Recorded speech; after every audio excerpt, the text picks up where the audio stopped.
Welcome back, Lionhearts. I hope you're having a great day. Good morning! It's your old pal Jordan the Lion coming to you live from Mexico. Well, if you remember from yesterday's vlog, I told you what we were going to do today.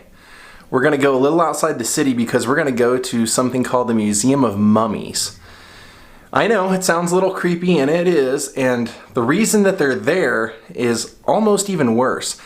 But in a way, this museum is honoring them, so I'll tell you the story when we get there. We're going to stop downstairs, have some breakfast in the hotel, then we're out of here. Daze with Jordan the Lion begins now. Well, the dining room's empty, but that's okay. Today I think I'm going to try the huevos rancheros. I've had that many times in Los Angeles, but I want to see how it matches up in real Mexico. Breakfast is served. Little coffee, little juice, little bread. Perfect. Well, you can tell by that sign we're going the right way. So I just wanted to give you a little something to think about and a little bit of the story before we get there.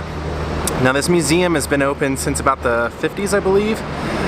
But the sad story is that basically how this came about was that in the 1800s, Mexico put in a, or at least here, they put in a new law that you had to pay a burial tax, even people that had already been buried. And the people that couldn't afford to pay that tax, they just took their relatives right out of the crypts, right out of the ground, and they just put them in a building. And some of them they noticed had disease, so they automatically reburied them. But the others, they just put in this room, in this building, for like 100 years. And they started showing them in the 1800s. They started putting the first mummy on display. And what they found out when they pulled some of these people out was that they were buried alive. Some of them, one particular case, they said the girl had a heart defect that made her heart slow down or appear to have been stopped at times. And one day when it was stopped for longer than 24 hours, they buried her. And when they went to exhume her, they found her biting her arm and blood in the casket, and she was face down. They said they found similar instances with a couple of them here. But now they have them on display as basically a, I guess, a final remembrance. But if you're a faint of heart, maybe you don't want to see this because these are real mummies. They're very well preserved because of the way that they were kept in the crypts. And they've been preserved ever since. They're some of the most well preserved in all of Mexico. But even Ray Bradbury came here on a trip, went to these same catacombs, and would write about it later and say that he had horrific nightmares from leaving there. He said he couldn't wait to leave Mexico because of it, and he said he, for a long time, had nightmares where he would see himself entombed in those walls, standing upright with a horrified face, the way that the mummies that he saw here were. So it's going to be a really powerful experience. I am going to be able to film it, but I was advised by a friend that we will have to wait in line for about an hour and a half. But that's basically the story of the Museum of the Mummies. It is a, for me, I think, you know, I can see where it will be polarizing to people, but at the same rate, it's, I guess it's remembering these people. So take it how you will. Let's go see the mummies. So this particular museum specifically has been open since the 50s, but they started displaying some of the mummies as late or as early as the 1880s. And they said the first person they displayed was actually a local doctor. So this building we're passing right here is the old Legislative Palace.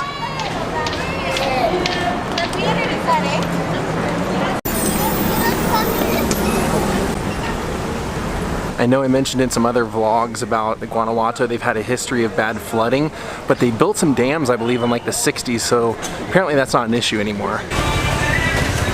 Look at all the color up there. Yes. Do a little traveling tourism ad for him here. And there's the Candy Club. Wow, some things you just can't escape. Twisted Sister. Hi. I'm just following all the signs. Look at these two buddies. Look at those two guys.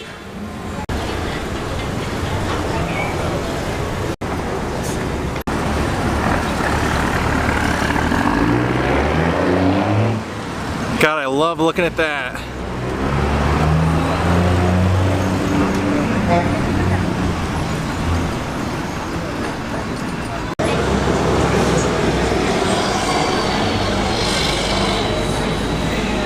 That beautiful gold statue up there. I love that.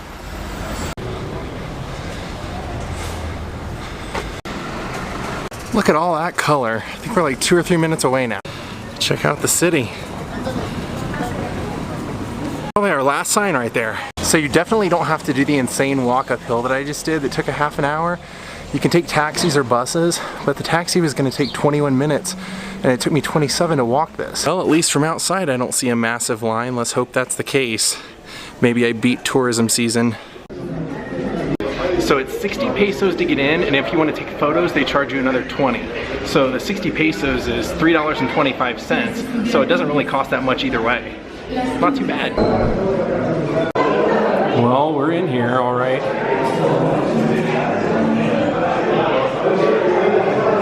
Look at the expressions.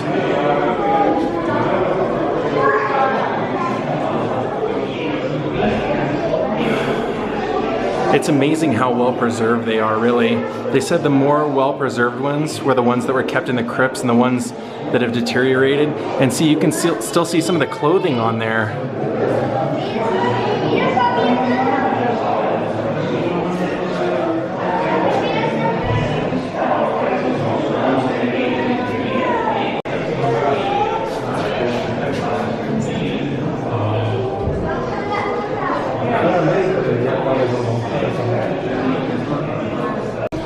Now if you notice, I looked down and saw this and I was kind of like amazed. Look at that. Like the socks and the shoes and stuff.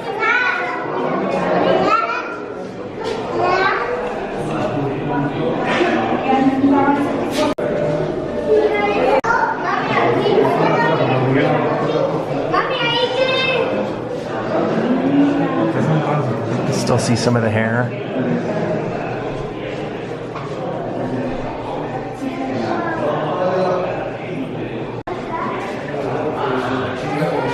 Still see his beard.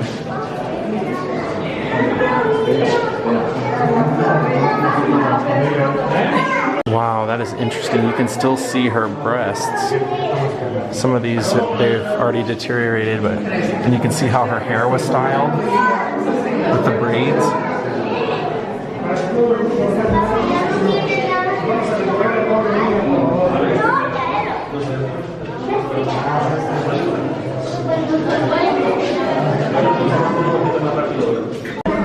See, look at the look on this one. This is the one of the ones I was telling you. It looks like they were buried alive because look at the horrified look on her face.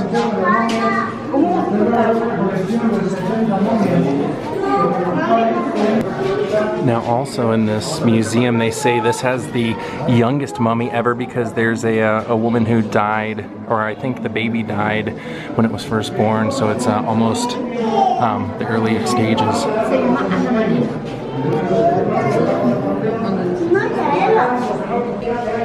Wow, that is powerful.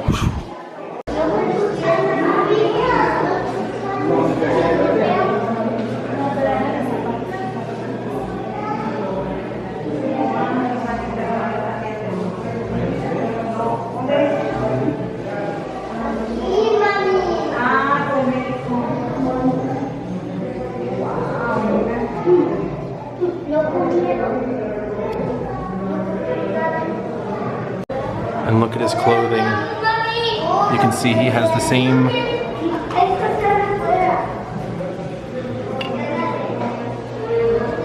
And on this one you can see the shriveled up toes. Wow, take a look at this one. He's in a full suit.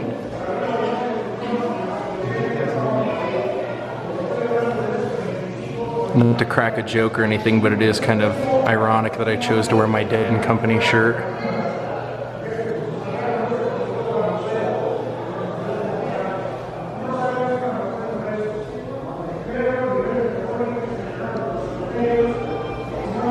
Now let's go into this next room.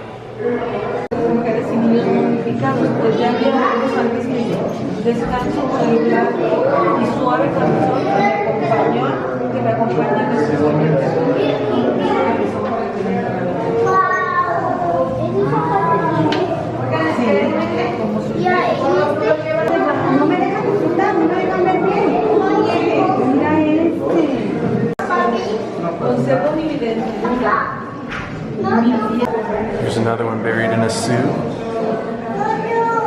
that you can still see.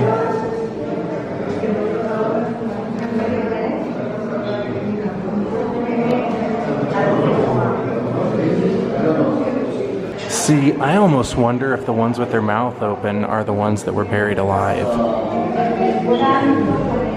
I don't know. Maybe I shouldn't think about that.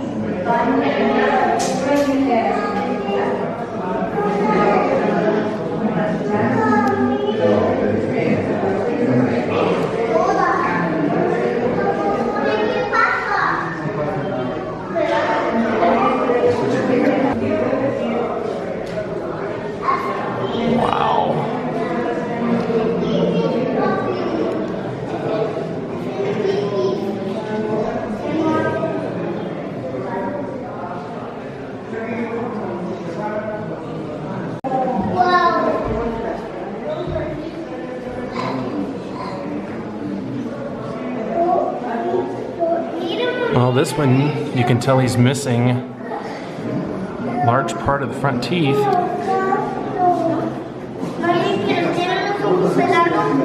Or she, I guess. This one, I can't tell if they were just heavy, you know, obese, or if they were pregnant or what.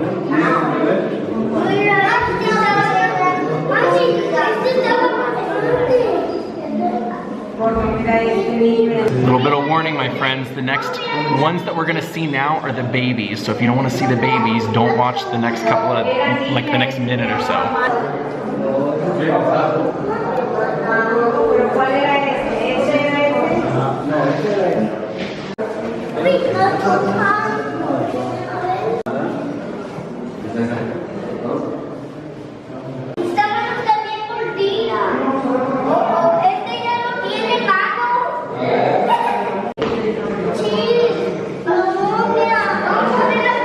I have to be honest, I'm a little shocked at how many people brought their young kids to this today. There's probably equal amount of kids to adults here.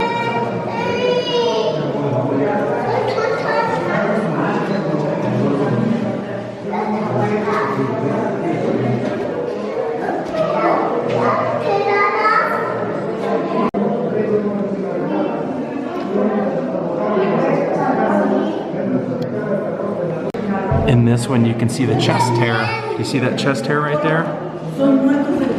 Kind of interesting. Little things I'm noticing. A lot of their organs are still there. You can still see them without getting too graphic. Now I believe that this one right here is the one I was telling you about, where she was found laying face down, chewing on her arm.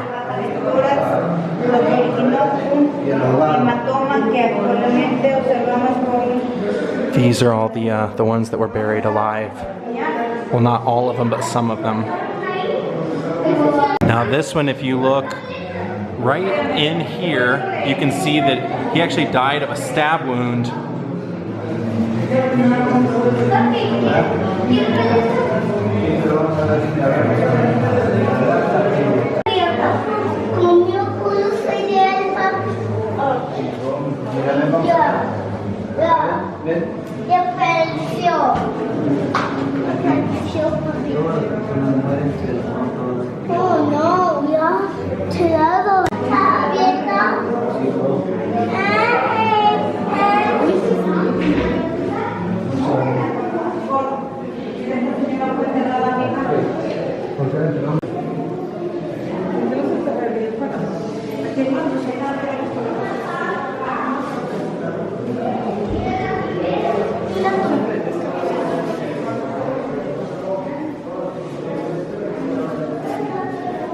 Well, here's the mother and the fetus I was telling you about earlier.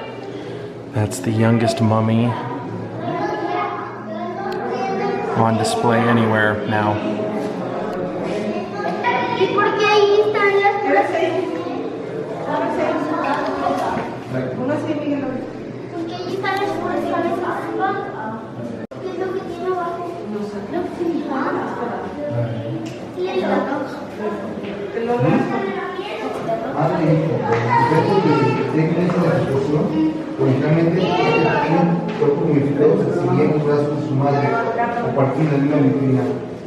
Wow, they have a serious amount of mummies here. And I think I'm good on the photo opportunity. I don't think I need to stand in there and take any photos. I know some people are not gonna like this vlog, but death is a part of life, and you know, I think sometimes just seeing things like this puts life into perspective and what you get out of life. Look at this, like his entire stomach is caved in. Pants are just falling off.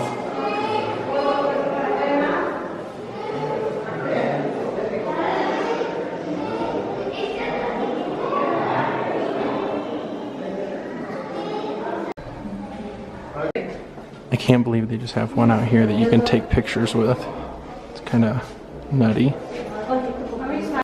And then they have this one sitting right on a bench just as you leave that you can sit and take pictures with. And to me that seems very strange, but it's cultural. You know, that's kind of why I come and do this stuff, to get exposed to new cultures.